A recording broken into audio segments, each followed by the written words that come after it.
आंधळ्याला दृष्टी देणं आणि पुन्हा काढून घेणं हे फक्त मामांच्या इच्छेवर अवलंबून होतं. रुकडी गावचा पुनाप्पा शेणगारे यांचा मुलगा बाळू जन्मतःच आंधळा. डोळ्यांनी कधीच जग पाहिलं नव्हतं. एक दिवस बाळू मामांकडे आला. सकाळची खीर झाली होती.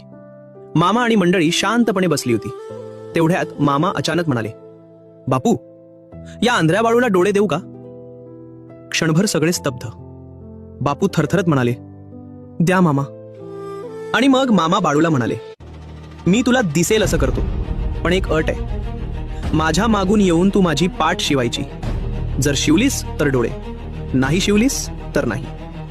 सगळ्यांना वाटलं, जन्मतः आंधळा मुलगा कसा करणार हे? पण मामांनी बाळूच्या अंगावर भंडारा टाकला आणि त्या क्षणी बाळूला सगळं स्पष्ट दिसू लागलं. पाठ शिवणीचा खेळ सुरू झाला. मामा आणि बाळू